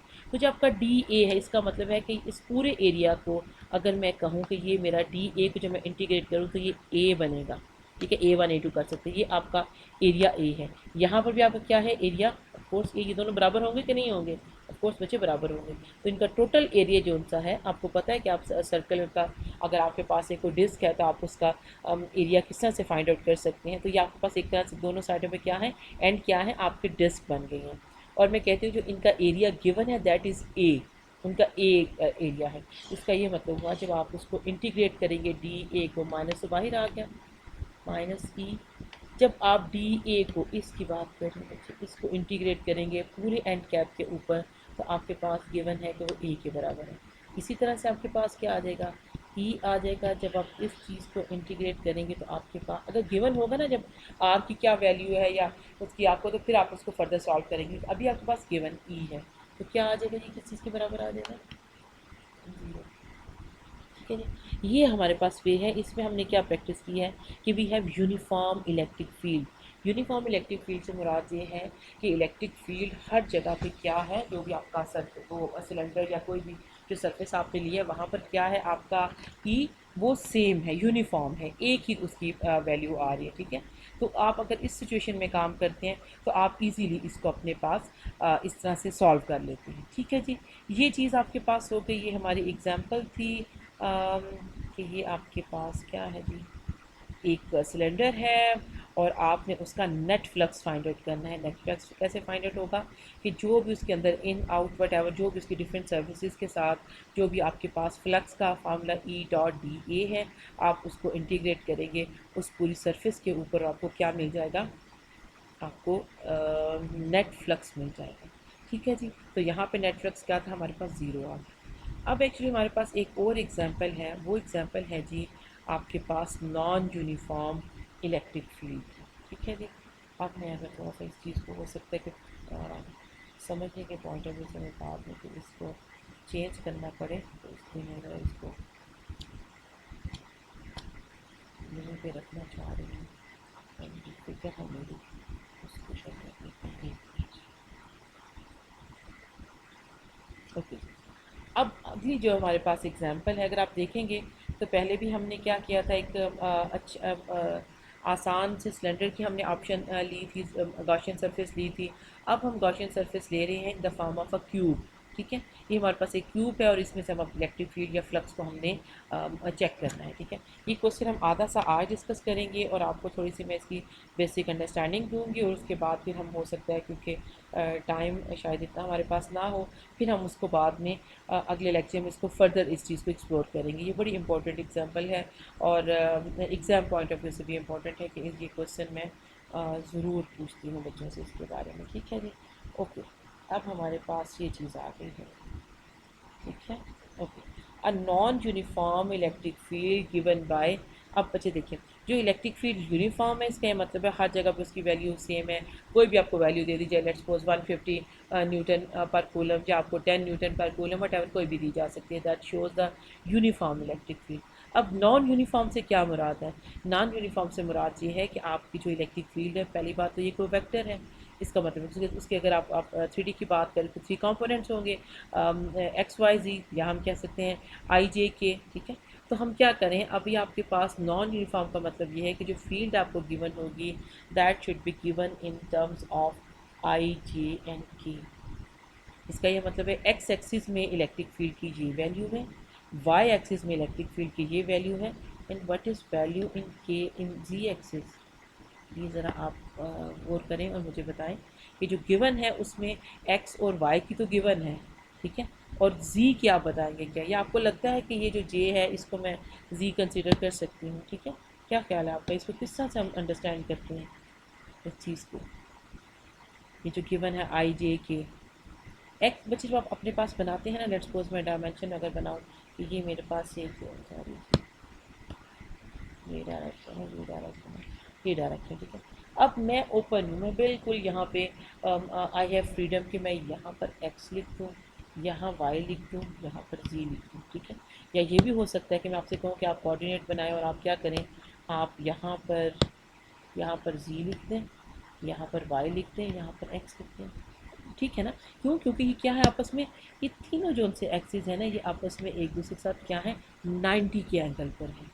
ये जो एक्स इसमें नज़र आ रहा है, ये एक्स आपकी तरफ को आ रहा है, आउटवर्ड है, या आपसे पीछे को जा रहा है, तो इसका मतलब है कि ये तीनों, इनका एंगल भी आपस में 90 है, और ये जो इधर वाली चीज़ है उसका एंगल भी 90 है, ठीक है। तो ये फ़र्क नहीं पड़ता कि आप कौन सा एक्स वाई जी कहाँ पर लेते हो सकता है। आपको मैंने जो एग्जांपल करवाई है, यहाँ पर एक्स है, ठीक है, यहाँ पर एक्स है, और यहाँ पर मैंने वाई लिखा है, यहाँ पर मैंने जी लिखा है, और ये भी हो सकता है कि मैं उल्टा लिख दूँ आपके पास। लेकिन जो चीज़ हम जानते हैं वो क्या है कि जहाँ पर पहले आपने जो भी आपने चीज़ डिसाइड करनी थी एक्स वाई जी, जब आपने कहीं बना लिए, अब आपके पास जहाँ पर भी, सॉरी ये ज़्यादा, अब आपके पास क्या सिचुएशन है, जहाँ पर भी आपके पास एक्स है उसके साथ क्या चीज़ एसोसिएटेड है, यूनिट वेक्टर आई। जहाँ पर भी वो वाई यहाँ पर हो जाए, कहीं भी आप बना लें, उसके साथ जे एसोसिएटेड है, और जहाँ पर आपके पास जी कोऑर्डिनेट आपने बनाया है वहाँ पर यूनिट वेक्टर के को हम एसोसिएट करते हैं, ठीक है। एक्स वाई जी चेंज हो सकते हैं, लेकिन ये कि जी के साथ मैं कहूँ कि मैं जे को लगा दूँ और जे के साथ मैं आई को लगा दूँ, इसको आप नहीं करेंगे। इसका ये मतलब है कि अगर आपके पास यहाँ पर आई और जे गिवन है, तो इसका मतलब है कि ये अलॉन्ग एक्स एक्सिस है, ये अलॉन्ग वाई एक्सिस है, और अलॉन्ग जी एक्सिस क्या है, ये आपको मुझे बताना है, ठीक है जी। अब गॉसियन सरफेस में है आपके पास, और आपने क्या करना है, आपने electric field sorry electric flux आपने फाइंड आउट करना है कहाँ पे, right face, left face and top face, तीन चीज़ें आपने, तीन साइडों का। अब आप मुझे ये बताएं कि अगर आपके पास जी आपके जो गिवन है वो ये क्यूब आपके पास गिवन है, अगर आपके पास क्यूब गिवन हो तो उसके कितने फेसेस बनते हैं, एक क्यूब के कितने फेसेस होते हैं। फेस से मुराद लेट्स सपोज ये जो सामने चीज़ नज़र आ रही है, इसमें कहते हैं ये फ्रंट फेस है इसका। क्यूब आपने लिया ना, आप अपने पास कोई भी क्यूबिकल चीज़ को उठा के देख सकते हैं, तो 3D हो उसको आप क्या करते हैं, ठीक है। स्क्वायर की बात नहीं करी, मैं क्यूब की बात कर रही हूँ। एक क्यूब कितने स्क्वायर से मिलके बनता है, ठीक है, ये चीज़ आप सोचें। इसी तरह से ये उसका कौन सा फेस हो गया, अगर मैं अपने सामने देख लूँ, ये मेरे पास राइट फेस है, ये जो फेस इसका नज़र नहीं आ रहा मुझे, मैं इस तरह से बनाऊँ, ये जो पीछे है, ठीक है, ये फेस कौन सा हो गया, ये वाला पीछे वाला, ये फेस इसका कौन सा है, लेफ्ट फेस है। ऊपर वाला क्या हो गया, टॉप फेस हो गया। वो जो पिछला फेस है जो कि ये है, और हमें मैं और कलर से बनाना चाहिए, ये जो फिसला फेस है जो हमें इस टाइम नज़र नहीं आ रहा पीछे सामने, वो कौन सा फेस है जी, वो आपका फेस हो जाता है, बैक फेस बन जाता है, ठीक है। अब यहाँ पे आपने करना क्या है, मैं अगेन इसको क्लीन करूँ ताकि आप, अब आपने क्या करना है, अब आपने फ्लक्स फाइंड आउट करना है। उसने कहा है कि राइट फेस कौन सा बनता है, ये जी आपका राइट फेस बनता है, दिस इज़ राइट फेस, ठीक है। और आपका लेफ़्ट फेस कौन सा है, ये जो पिछला फेस है जो कि आपको इस तरह नज़र नहीं आ रहा है, ये क्या है जी, ये लेफ़्ट फेस है, ये हो गया। और कौन सा, टॉप फेस ये वाला जी जो ऊपर कुछ आ रहा है, ठीक है। अब आपने क्या फाइंड आउट करना है, अपने फ्लक्स फाइंड आउट करना है। फ्लक्स का फार्मूला क्या है जी आपके पास, दैट रिमेन सेम। फ्लक्स का फार्मूला हमारे पास है फाई ई डॉट बी ए।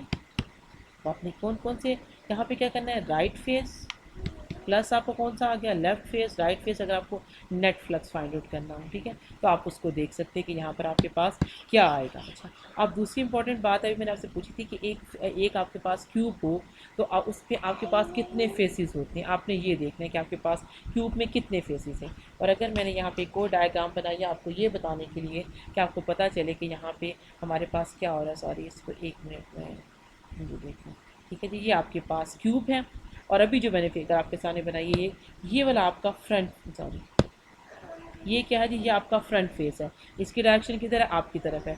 अब हमने क्या फाइंड आउट करना है, ई आपको गिवन है कि एक्स एक्सिस में ई की क्या वैल्यू है और वाई में ई की वैल्यू। जब आपने ई डॉट डी ए लेना है तो जो एक्स एक्सिस वाला होगा उसकी वैल्यू उसका आप उसके साथ करेंगे, और जो आपने वाई का लेना होगा तो आप उसको वाई के साथ करेंगे। ठीक है जी। अब आपने क्या करना है, अब आपने देखना है कि आपके पास एरिया, अगर एक आपके पास क्यूब है और उसमें मैं कहती हूँ कि उसके 6 फेसेस होते हैं, 6 स्क्वायर से मिलके आपका एक क्यूब बनता है, और इसी तरह से आपके पास 6 उसके फेस बनेंगे, एक आपके सामने वाला, एक बैक वाला। मुझे बार बार कह रही हूँ कि मैं क्यूब की बात कर रही हूँ। क्यूब क्या आपका है, 3 डायमेंशन है, और एक क्यूब जो है वो आपका 6 स्क्वायर से मिलके बनता है।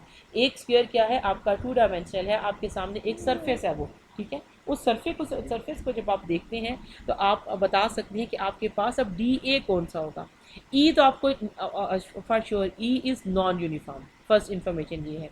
लेकिन सेकंड जो इसमें आपको चीज़ रिक्वायर्ड है दैट, लेकिन वो गिवन है, एक्स एक्सिस में कितना होगा, वाई में कितना होगा, ये आपको गिवन है।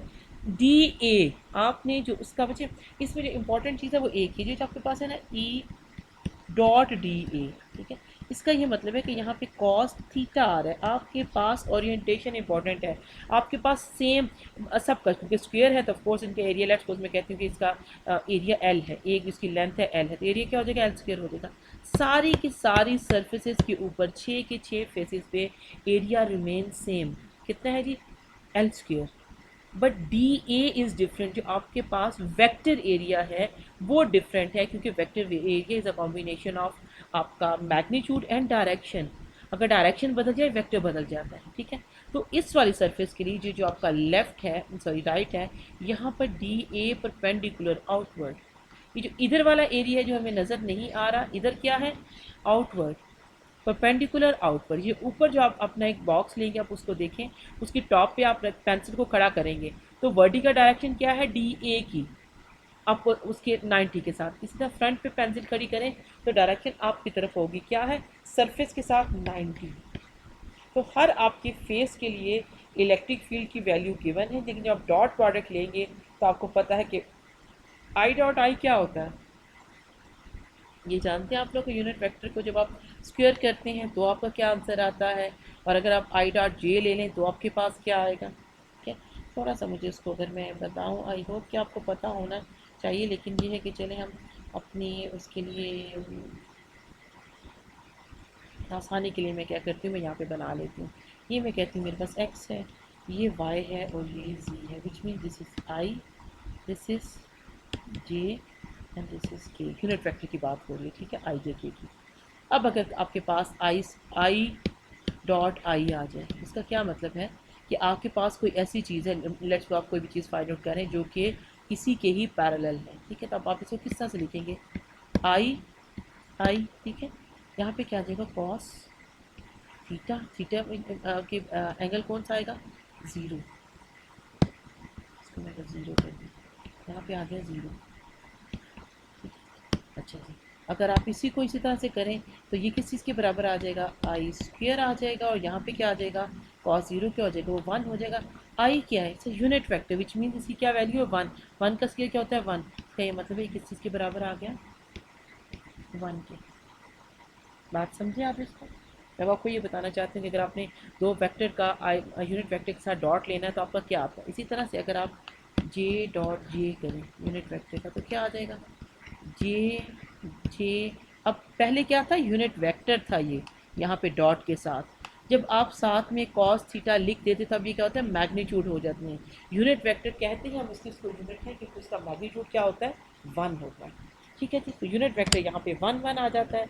अच्छा, अब यहाँ पे एंगल क्या आएगा, ऑफ कोर्स ये इसके पैरेलल जो भी चीज़ आप देखते हैं, दूसरा जे भी इधर ही जा रहा है ना, तो इनका एंगल क्या है दोनों के, जे जे, यहाँ पे कॉस ज़ीरो किसके बराबर आ जाएगा, जे स्क्वेयर के, और साथ यहाँ पे वन आ जाएगा। जे स्क्वेयर क्या है, मैग्नीट्यूड क्या जाएगा, वन, तो this is equal to one. Clear हो गया आपको ये चीज़, ये इंपॉर्टेंट पॉइंट है। इसी की बेस पे हमने डिफरेंट वैल्यूज़ के साथ, कहीं हमने डॉट लेना है, कहीं हमने इसी तरह आप जब हम इनका क्रॉस लेंगे तो भी ये इसी तरह से इसको देखा जाता है। ठीक है, ओके जी। अब मैं अगर लूँ आई डॉट जे, अब क्या होगा मेरे पास, आई जे, आई का भी मैग्नीट्यूड क्या है, वन, जे का भी मैग्नीट्यूड है वन। ठीक है, आप इसको वन भी कर सकते हैं यहाँ पे। साथ में क्या आपके पास आएगा, कॉस क्या, जी जी, आई की सॉरी, ये आपके पास आई की डायरेक्शन है और ये आपके पास जे की डायरेक्शन। एंगल क्या है दोनों के दरमियान में? 50 के 60। क्या एंगल नज़र आ रहा है आपको इसमें? ठीक है जी। अब आप क्या करेंगे, जब आप कॉस 90 लेंगे तो आपका आंसर क्या आएगा? Zero. Zero into one zero. इसका ये मतलब हुआ कि I dot J is equal to zero is equal to J dot I is equal to I dot K is equal to k dot j, which means कि whenever you have dot product between similar unit vectors I dot I, j dot j, k dot k, तो आपका answer and होता है one पे। Always it's equal to one. और अगर आपके दरमियान, क्योंकि एंगल के दरमियान पैरेलल वेक्टर्स के दरमियान एंगल ज़ीरो होता है। और अगर आपके पास वेक्टर्स आ जाए परपेंडिकुलर, ठीक है, आ जैसे आई और जे क्या है? एक्स और वाई के कोऑर्डिनेट्स के यूनिट वेक्टर हैं और वो क्या है? एक दूसरे के परपेंडिकुलर हैं। इसी तरह से जे और के, एंगल बिटवीन जे और के 90। इसी तरह आई और के, एंगल बिटवीन आई और के 90। जब इस किस्म की आपके पास सिचुएशन आएगी तो आपके पास एंगल क्या हो जाएगा? 90 हो जाएगा। उसके एक मैं एग्जांपल देती हूँ। लेट्स सपोज कि आपके पास में ये कहते हैं, मैं सिंपल एक इसकी सरफेस बनाती हूँ, ठीक है।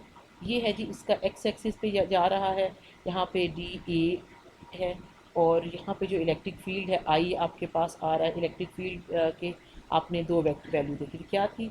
Let's suppose 3i plus 4g आ रहा है, ठीक है।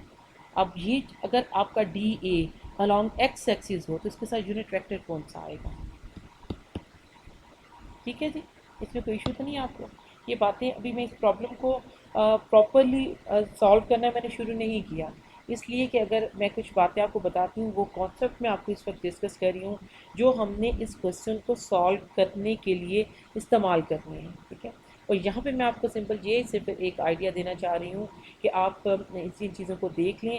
अगर ये चीज़ें आपको समझ नहीं आती हैं या स्टिल आपके लिए कंफ्यूजिंग हैं, या आपको फिर टाइम मिलेगा कि लेक्चर के बाद भी आप एक बार उसको देख लें, ताकि जब हम नेक्स्ट लेक्चर में इस एग्जांपल को सॉल्व करना शुरू करें तो बैक एंड पेज के जो भी फिज़िक्स है, जो भी मैथमेटिक्स है, जो भी अंडरस्टैंडिंग है, वो हमारी ऑलरेडी क्लियर हो चुकी हो। फिर सिंपल हमारे पास कुछ स्टेप्स रह जाएंगे जिनके साथ हम अपना नेट फ्लक्स कौन सा वो ईजिली फाइंड आउट कर सकते हैं, ठीक है। अब मैं आपके पास जो मैंने एग्जाम्पल दिया वो ये है कि ये आपके पास डी ए है, इसकी डायरेक्शन टुवर्ड्स एक्स है, तो इसका ये मतलब हुआ कि यहाँ पे जो डी ए है वो क्या है? एक्स एक्सिस में, तो आई उसका यूनिट वेक्टर उसकी डायरेक्शन को शो करेगा। यहाँ पे मेरे पास ई क्या गिवन है? 3i plus 4j। तो आप क्या करेंगे, अगर मुझे लेना हो ई डॉट डी ए तो मैं यहाँ पे क्या करूँगी? 3i unit vector plus 4j unit vector, ठीक है, ये आ गया। और यहाँ पे क्या आ जाएगा? डॉट डी ए आई, ठीक है जी। समझ गए ना आप इस चीज़ को कि यहाँ पे अब क्या हम करें? अब हमने डॉट प्रोडक्ट किसका लेना है? यूनिट वेक्टर्स का। अब आपको डायरेक्शन गिवन, आपको एंगल नहीं बताया कि 30 90 80 कुछ नहीं है। अब आपको क्या है? आई और जे यूनिट वेक्टर्स में आपको जो आपकी वैल्यूज़ है, जो आपकी क्वान्टिटीज़ है वो गिवन है। तो आप क्या करेंगे? ठीक है, जब हम क्या करूँगी मैं, 3 इधर रहा, अब मैं क्या लेंगी? डॉट लेने लगी। 3i dot I unit vector, D A साथ में वैसे ही, और यहाँ पे फ़िलहाल मैं इंटीग्रेशन को बाय में रखती हूँ, ठीक है जी। प्लस क्या आएगा? 3i, सॉरी, यहाँ पे प्लस उसके साथ आएगा 4 के साथ। एक मिनट जी, प्लस मेरे पास क्या आ जाएगा? 4i डॉट जे डॉट आई कर लें, एक ही बात है, ठीक है। आई डॉट जे, ठीक है, और डी ए को मैं एक साथ में बाहर ही लिख लेती हूँ। और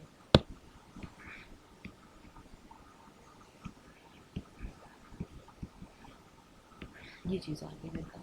अब यहाँ पे क्या होगा? जो चीज़, सॉरी मेरा बंद हो गया है वाइट बोर्ड, एक मिनट। आई होप कि आपको नज़र आना शुरू हो गया। अब ये मेरा वाइट बोर्ड जब ये क्लोज होता है तो थोड़ी और मैस करते हैं, मैं इसको थोड़ा सा वेट कर लूँ तक ये आपको क्लियर हो जाए। ओके जी, ये आ गया। अब इसको हमने अभी हमने जो चीज़ें सॉल्व की, हम क्या करेंगे? अब मैं इसको ऐसे ही रहने दें। यहाँ पे 3 क्या आएगा? आई डॉट आई क्या होता है जी? 1, which means 3, plus I dot जे क्या होता है?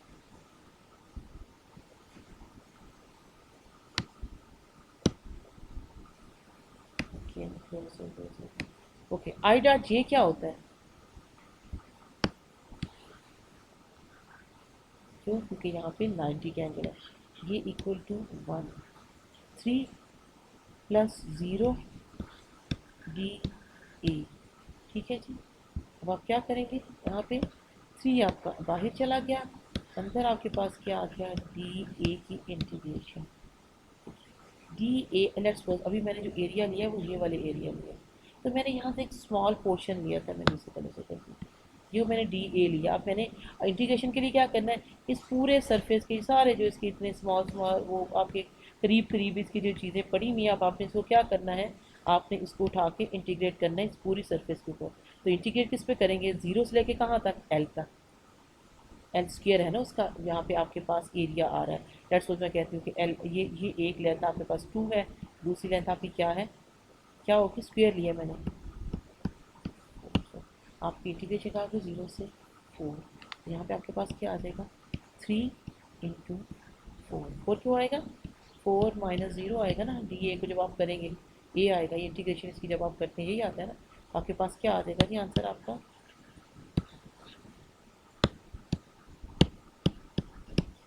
फ्लक्स आपका ये जो गिवन स्क्वायर है इसमें से नॉन यूनिफॉर्म इलेक्ट्रिक फील्ड का जो फ्लक्स है वो कितना आ रहा है आपके पास? 12।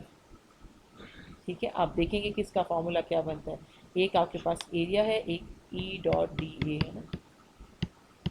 एरिया का क्या होता है? मीटर स्क्वायर, और ई का क्या होता है? न्यूटन पर कूलम। तो यही भी इसका यूनिट बनेगा। ठीक है जी। बच्चे ये जो डिस्कशन हमने की है ये सिंपल आपको ये बताने के लिए है कि किस तरह से आपके पास जब डिफरेंट शेप्स आती हैं तो आप उसका फाई फाइंड आउट करने के लिए जहाँ जहाँ पर आपके पास एंगल या उस सरफेस की ओरिएंटेशन डिफरेंट होती है आप उसको उतने पार्ट्स में डिवाइड कर लेते हैं। ठीक है जी। अब अगर आपको इसी क्वेश्चन के लिए कहा जाए एक बार फिर मैं आपके साथ पहले एक बार इस क्वेश्चन ये हमने और दूसरी चीज़ें शुरू कर दी। इस क्वेश्चन को अगर मैं आपके साथ दोहराना चाहूँ तो आप थोड़ा सा प्लीज़ मेरे साथ रुकेंगे, देखने की कोशिश करेंगे कि हम क्या कर रहे हैं इसमें। ठीक है। असल क्वेश्चन है जी हमारा ये वाला। वो कहता है कि आपके पास एक नॉन यूनिफॉर्म इलेक्ट्रिक फील्ड है। वो क्या करती है? वो आपने उसको रखना है, उसमें आपने एक क्लोज गॉसियन सरफेस को रखना है जिसकी फॉर्म क्या है? क्यूब है। Now you have to find out the net flux through this cube. उन्होंने अभी आपसे क्या किया है? अभी आपसे सिर्फ 3 फेसेस का मांगा है, लेकिन अगर आपको पूरे क्यूब में से फाइंड आउट करना हो कि आपके पास कितना फ्लक्स आएगा तो आप क्या करेंगे?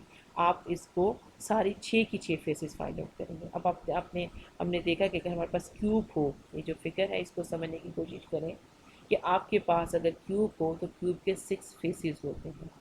अगर उसके 6 फेसेस हैं तो इसका ये मतलब है कि 6 different D A. Area remain same, ये याद रखिए आप इसका। एरिया अगर मैंने एल दिया या 4 दिया है तो सारे फेसेस के लिए 4 ही होगा, लेकिन उसकी जो वेक्टर एरिया जो उसकी डायरेक्शन है वो 6 के 6 फेस में डिफरेंट होगी। क्यों डिफरेंट होगी? क्यों? क्योंकि एरिया जो ए है उसकी ओरिएंटेशन डिफरेंट है। आप उसको एक ही एंगल एक ही इंटीग्रेशन में सॉल्व नहीं कर सकते।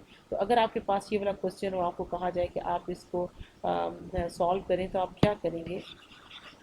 नेट फ्लक्स अगर फाइंड आउट करना हो आपको तो आपके पास होगा फाई इज इक्वल टू आपका, इसको मैं कहता हूँ top face E dot D A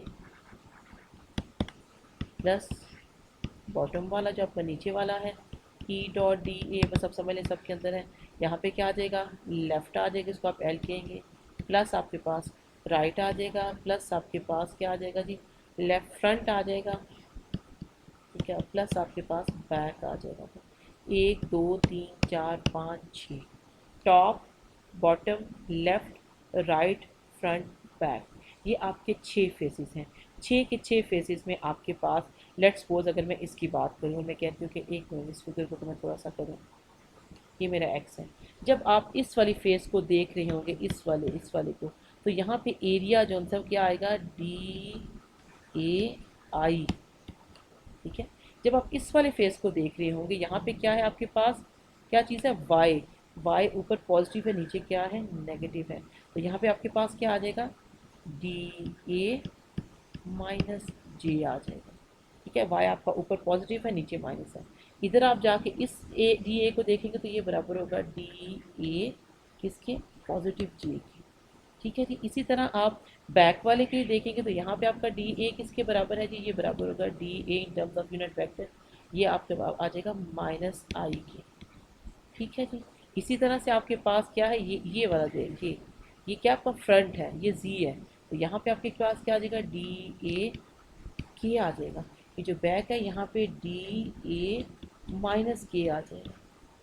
ठीक है, अब आप देख सकते हैं कि अगर आपके पास जो इलेक्ट्रिक फील्ड है जिसका आपने इसके साथ डॉट प्रोडक्ट लेना था वो आई और जे में गिवन है, तो जब आप डॉट प्रोडक्ट लेंगे इस वाली के साथ तो 3 लेट्स सपोज एग्जिस्ट करेगा, अगर आप जे के साथ करेंगे तो 4 जो सा वो सर्वाइव करेगा, अगर आप इसको बैक और फ्रंट के लिए फ्लक्स फाइंड आउट करना चाहेंगे तो जी वहाँ पे क्या है, के वहाँ पे क्या है, ज़ीरो। इसका ये मतलब है कि वहाँ पे आपके के की ऑटोमेटिकली क्या हो जाएगा, आपका ज़ीरो आ जाएगा। वहाँ पे के की आपके पास डी ए की जो वैल्यू माइनस के है, माइनस के के साथ आप किसके साथ आपने लेना है, ज़ीरो के साथ आपने इसका डॉट प्रोडक्ट लेना है। ठीक है जी, ये बात आपको आई होप के समझ आ गई होगी, क्लियर हो गई होगी। अब आप ये कर सकते हैं कि हम इसको फर्दर, ये मेरे पास डिस्कशन मौजूद है, आपको जो क्वेश्चन अब आपके जहन में आ रहे हैं इस फिगर को देख के, या जो पीछे हमने फ्लक्स का कोई कॉन्सेप्ट डिस्कस किया है उसमें अगर आपको कोई इशू है, कोई प्रॉब्लम है, तो आप ये कर सकते हैं कि उसको अभी आप आ जाएं, हम इसको डिस्कस करते हैं। अभी तक बच्चे आपको जस्ट टू रिमाइंड यू कि हमने इस प्रॉब्लम को सॉल्व करना शुरू नहीं किया। ये जो प्रॉब्लम अभी मैंने नॉन यूनिफॉर्म इलेक्ट्रिक फील्ड की स्टार्ट की थी, ठीक है, ये प्रॉब्लम थोड़ी लिटिल बिट डिफ़िकल्ट है जो मैंने एक उसके आपके सामने स्क्वायर को सॉल्व किया, क्योंकि यहाँ पे एक्स आ रहा है तो एक्स की वैल्यू यहाँ पे एक्चुअली गिवन है कि ये क्या है, इसको भी हम बाद में डिस्कस करेंगे। अभी मैंने आपको क्या किया है, इस क्वेश्चन को अंडरस्टैंड करने के लिए, जो कि सपोज ये किया जाता है कि इस लेवल पे जब आप आते हैं तो आपको जितनी कभी मैंने जो भी डिस्कशन की है वेक्टर एरिया की, आई डॉट आई की, यूनिट वेक्टर्स की, ये सारी बातें आपको पता होनी चाहिए। ठीक है, लेकिन चूँकि आप लोगों का सेकंड सेमेस्टर में आप ये पढ़ रहे हैं तो हो सकता है बहुत से लोगों ने फिज़िक्स नहीं पढ़ा, या हो सकता है मैथमेटिक्स भी उन्होंने इस तरह से इतना डीपली चीज़ों को नहीं किया हुआ, तो इसलिए मैंने क्या किया है कि अभी मैंने इस प्रॉब्लम को आपको समझाने के लिए जो बैक एंड पे हमने सारी चीज़ें इस्तेमाल करनी है, अभी हमने उन चीज़ों को डिस्कस किया है। ठीक है, जो हमारी फाउंडेशन है इस क्वेश्चन को सॉल्व करने के लिए। अब नेक्स्ट लेक्चर में हम क्या करेंगे, हम टू द, अगर अभी आपकी जो कोई पॉइंट वगैरह होंगे पहले आप वो डिस्कस कर लें, उसको क्लियर कर लें, क्योंकि अभी जो बातें मैंने डिस्कस की हैं अगर आप इसको क्लियर कर जाते हैं, ये सारे जो पॉइंट्स हैं, एरिया कैसे फाइंड आउट करना है, डी ए कैसे फाइंड आउट करना है, किसके साथ डॉट प्रोडक्ट लेना है, और आपने कितने उसमें पार्ट्स में अपने इंटीग्रेशन को डिवाइड करना है, अगर ये सारे पॉइंट्स आपको क्लियर हो जाते हैं तो फिर हम इजीली इस क्वेश्चन को सॉल्व कर सकते हैं, उसमें फिर हमें प्रॉब्लम नहीं होगी। तो आपके जो क्वेश्चन हैं, जो आपको प्रॉब्लम है, जो आप चीज़ें अभी मेरी डिस्कशन में नहीं समझ पाए, उनको आप मेरे साथ अभी डिस्कस कर सकते हैं। ठीक है जी, तो पहली चीज़ हमने सिंपल फ्लक्स देखा है कि एयर का फ़्लो हो जाए या इलेक्ट्रिक फील्ड का फ़्लो हो जाए, वहाँ से हमने फ्लक्स का एक फार्मूला ड्राइव किया है। ठीक है, वो क्या है जी हमारे पास कि phi is equal to E dot D A है। बच्चे ये डॉट प्रोडक्ट है, फिर बार बार मैं इस चीज़ को रिपीट करूँ, लिखते हुए हो सकता है कि मैं कहीं इसका मिस करूँ, लेकिन आपको पता है कि when I am talking about dot product, तो dot product is always between two vectors, तो इसके मतलब इसके ऊपर आपका वो ज़रूर आएगा। क्योंकि डॉट प्रोडक्ट है तो उसका रिजल्टेंट इज ऑलवेज, ये शायद पिछले लेक्चर की बात है, आप लोगों ने मुझे बताया नहीं कि जो डॉट प्रोडक्ट हो उसका रिजल्टेंट ऑलवेज क्या होता है, वेक्टर होता है या स्केलर होता है, ऑलवेज। ये नहीं कि मैडम ये भी हो सकता है तो वो भी हो सकता है, ये जवाब नहीं है इसका। इसका या तो वो स्केलर होगा ऑल द टाइम और या फिर वो वेक्टर होगा ऑल द टाइम। आपने ये बताना है कि वो क्या होता है। ठीक है, एक तो ये चीज़ हो गई। ये चीज़ हमने फाइंड आउट की है जी, अपने एयर फ्लो से भी देख लें आप, कोई सरफेस लेके वहाँ से आपने इलेक्ट्रिक फील्ड का फ्लो देखा है तो वहाँ से हमने इस फार्मूले को किया। उसके बाद फिर हमने एक चीज़ देखी है जो अपनी डिस्कशन में, जो ये मैं आपको इसलिए दोबारा से आपके सामने इसको खोल रही हूँ, रिपीट कर रही हूँ, ताकि आपको जहन में याद आ जाए कि ये चीज़ें हमने की हैं और इनसे रिलेटेड जो आपके क्वेश्चन हैं वो आप मुझसे फिर डिस्कस कर सकते हैं। दूसरे में एक पहले जो एग्जाम्पल हमने किया that is of cylinder. Cylinder में क्या किया है जी हमने, उसने कहा था कि आपके पास एक सिलेंडर है जो कि आपने इलेक्ट्रिक फील्ड में रखा हुआ है, यूनिफॉर्म इलेक्ट्रिक फील्ड थी। इसका मतलब है कि मतलब यहाँ पे आप देखें, सॉरी, यहाँ पे आप देखें, यहाँ पे आप देखें, इधर आप देखना चाहें, इधर आप देखना चाहें, जिस भी जगह पर आप देखेंगे electric field remain same, uniform electric field है। इसके साथ में हमने वही अपना फार्मूला यूज़ किया। यहाँ पे हमने 3 सर्फेसेस जो सी थी वो आइडेंटिफाई की थी जहाँ पे मैं अपनी इंटीग्रेशन को कर सकती हूँ। वो एक ये वाला सर्कल हो गया, एक ये वाला एंड कैप हो गया, और ये दरमियान वाला जहाँ जहाँ पर DA डिफरेंट हो रहा था, because E electric field is uniform. ठीक है, यहाँ से हमने इसको फाइंड आउट कर लिया, एरिया जो गिवन था दैट वाज ए, हमने कुछ और कैलकुलेट नहीं किया। उसके बाद हमारे पास अगली जो एग्जांपल है जिसको मैंने यहाँ पे डिस्कस किया है, वो थी क्यूब की। पहले उन्होंने आपको सिलेंडर दिया है, जिस सिलेंडर में से आपने फाइंड आउट करना है उस पर नेट, आपने उस सिलेंडर में से जो कि गाशियन सरफेस है आपने फ्लक्स फाइंड आउट करना है। ठीक है जी। अब अगली जो शेप है आपके पास, जो अगली कॉन्फ़िगरेशन है, that is different from cylinder. यहाँ पे क्या है, अब आपको उसने क्यूब दे दिया। देखिए सिलेंडर में हमने क्या किया था, सिलेंडर में हमने देखा, आइडेंटिफाई की 3 डिफरेंट सर्फेसिस जहाँ पे DA डिफरेंट था। ठीक है, जब हम फेस को जब मैंने क्यूब को लिया और इसमें से मैंने कोशिश की आइडेंटिफाई करने की कि यहाँ पर कितने डिफरेंट डी या कितने डिफरेंट ओरिएंटेशन आ रही है, तो मुझे ये पता चला कि जो हमारे पास एक क्यूब होता है वो कंपोज होता है या वो बनता है 6 स्क्वायर से, प्लेन सर्फेसिस से ना। तो इसका ये मतलब है कि उसके 6 फेसेस होते हैं। अगर वो 6 प्लेन सर्फेसिस से मिलकर बना है और वो एक ही लाइन में नहीं है, 2D में नहीं है, 3D में चली गई है, इसका ये मतलब है कि हर सरफेस का जो वेक्टर एरिया होगा, दो बातें हैं इसमें। ठीक है, जो वेक्टर एरिया होगा वो क्या होगा, वो उसके सरफेस के परपेंडिकुलर आउटवर्ड होगा। जो भी सरफेस आपके पास आ जाए, आप एक नेक्स्ट टाइम अपना अपने पास चाहे तो अभी लेते हैं आए या नेक्स्ट लेक्चर में लेके कोई अपने जो आपका शू बॉक्स है, जो भी आपके जूतों के डब्बे जिसमें आते हैं, वो एक डब्बा लेके आ जाए। ऑफ कोर्स वो रेक्टेंगल होगा, लेकिन हम सपोज करते हैं अगर आपको स्क्वायर नहीं मिल रहा या तो अपना स्क्वायर आप बना सकते हैं, नहीं है तो आप एक वो रख के पास देखें।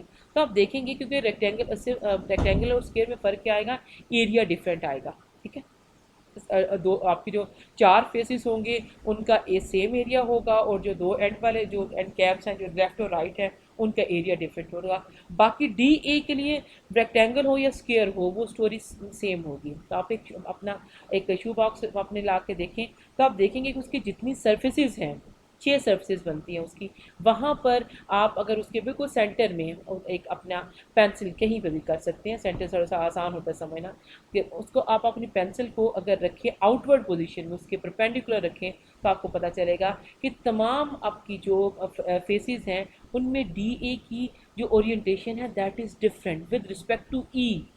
इलेक्ट्रिक फील्ड के साथ आपने देखना है, कहीं पर आपके पास I डॉट I आएगा, कहीं पर आपके पास I डॉट J आ जाएगा, या कहीं पर आपके पास J डॉट J आ जाएगा। ठीक है जी। तो इन चीज़ों को आप देखेंगे, डिस्कस करेंगे, आप इन चीज़ों पे थोड़ा सा गौर करें, और उसके बाद हम इस लेक्चर में भी अभी अगर हमारे पास टाइम मिलता है तो हम आपके क्वेश्चन लेते हैं, थोड़ा सा डिस्कस कर लेते हैं, आपकी जो कन्फ्यूजन है उनको ख़त्म कर लेते हैं। और इन केस अगर हमारे पास अभी डिस्कशन में आपके सारे क्वेश्चन अगर नहीं हो पाते हैं, तो फिर हम क्या करेंगे, फिर नेक्स्ट लेक्चर से पहले, शुरू करने से पहले, हम आपके थोड़े से जो कन्फ्यूजन होगी, जो प्रॉब्लम्स होगी, उनको डिस्कस कर लेंगे। उसके बाद इस प्रॉब्लम को मैं आपके सामने आपके साथ मिलके सॉल्व करूँगी। ठीक है जी। ओके बच्चे, आई थिंक आज के लिए ये सफिशेंट है। नया टॉपिक हमने स्टार्ट किया है फ्लक्स का।